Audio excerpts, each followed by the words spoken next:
All right, welcome back to Podcast 2. I'm your host, Cam. I'm alongside here with Colton, and we got Parker here making up the CCP TV team. And our discussion today, we're going to hop right on into it. We are going to go with disruptive innovations and alternative news media sources, because those are two pretty common issues these days, and we're going to just sit down and have a discussion on it.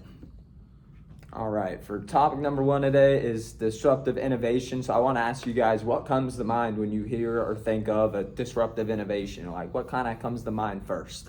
Well, the biggest thing I think of is Uber. Uber. I think the companies to think about is Uber, Netflix, Airbnb, for example. That's a good one. As when those companies, they're very innovative in their services. As Uber, they really messed up the taxi industry. A lot of taxi drivers, they had made way less money because anybody could then become a taxi driver with Uber. You didn't have to be certified. You just have to have a car and have the app, and that's all you had to do. And Netflix, I know we were talking about it earlier, Netflix, it really messed up cable. Oh yeah. A lot less people using cable. Even Peacock is starting to buy out mainstream the NFL games and stuff, and I know that's a show or some yeah, kind of a streaming platform. Yeah, that's definitely I wouldn't even call them disruptive, to be honest. I feel it's more it's better for the public. I think a lot of these innovations. I think disruptive is that word is used to give an annotation. There's definitely some bigger, higher people out there that put it as that word. Cause, yeah, disrupted obviously the industry that they're trying to run. It's more of a game changer. It's not a disruption. Yeah. It's they're the first one to do something of that sort. I mean, there's plenty of Airbnbs now that are Airbnb, but it's not Airbnb though that's doing it. It's other companies like it. Yeah, it's after disruptive innovation happens, there's a lot of copy companies after that initially happens. Just for basic examples, Uber, then there's, what's the other one? Oh, Lyft. Yeah, they got Lyft, and then a handful of other.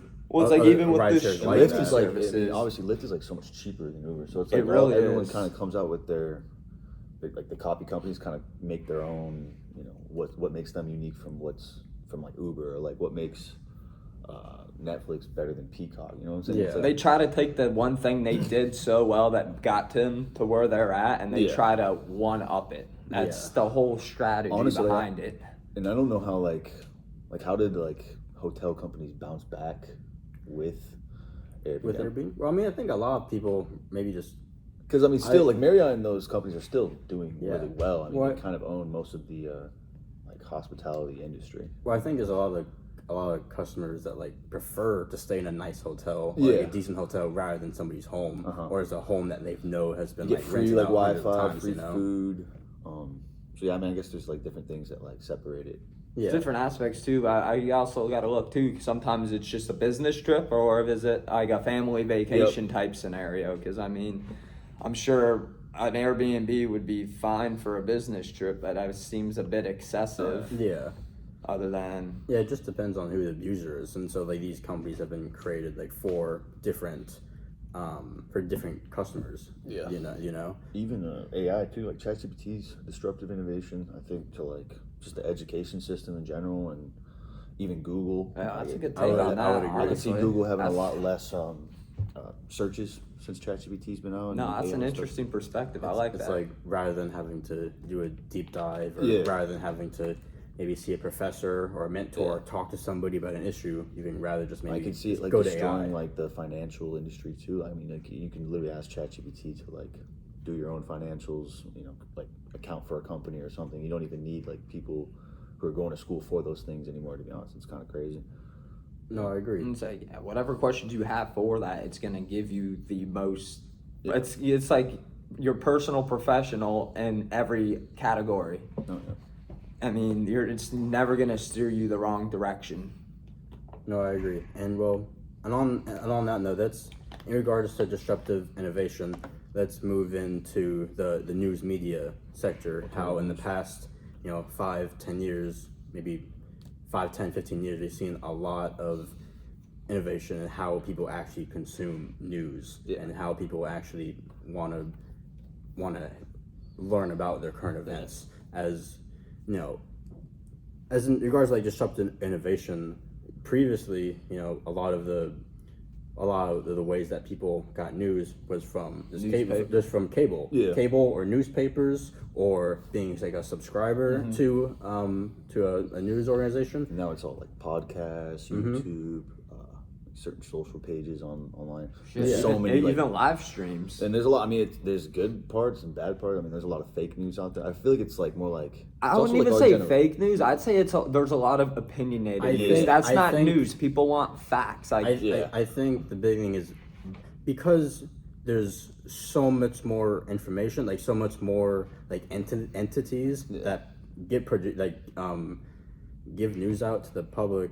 There's so much more biases. It's impossible not to be biased towards any story, and a lot of these news companies act like they're unbiased, but they're completely like Fox, ABC, and CNN. Like they all have their own bias. Yeah, it's like everything that you can put them and they all kind of contradict with each I feel like other it's something with our generation. I think our generation's grown up in a way where we don't care about what CNN or Fox is saying. We kind of care about other personal things. There's a lot of like podcasts and YouTube and stuff is all talking about like different trends and like your personal life, what's going on at home, things that are like going on in your social life and stuff like that. So I think it's all just like trend.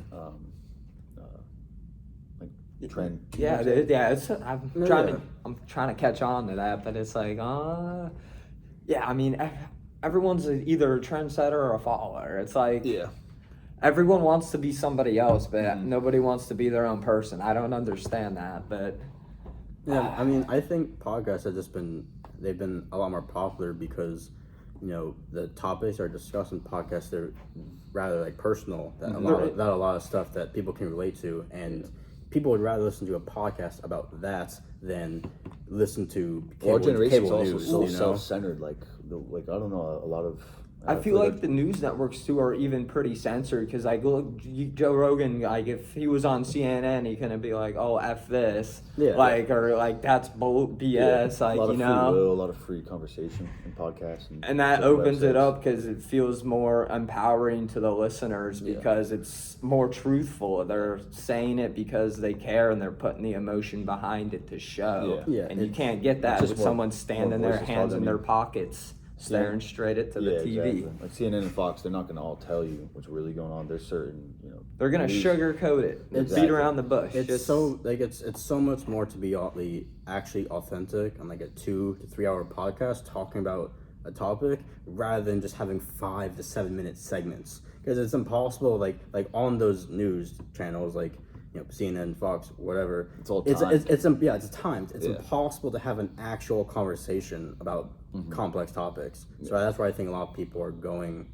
to podcasting rather going to. And you can interact with the people that are watching these podcasts, like in the comment sections and not stuff. That's true too. Yeah, there's a lot more like what you can hear, and you can kind of like. Give your 2 cents, or like even for like a donation or something, you can donate and then your comment. And everybody that has owns a podcast or is doing it or like a certain blog page is all got their unique like what they like to talk about, and then it kind of brings a following of who is got going on. I love it too though when they do when you get an unexpected duo to get together and it's like, oh, this is gonna be interesting. How are these 2 people in the same room gonna go? And then they start sitting down and actually having a discussion. It's like, dang, I was not expecting it to go that smoothly for 2 people who have very different opinions. No, yeah, I think podcasts has brought people closer together in that regard, but also how you guys talk about how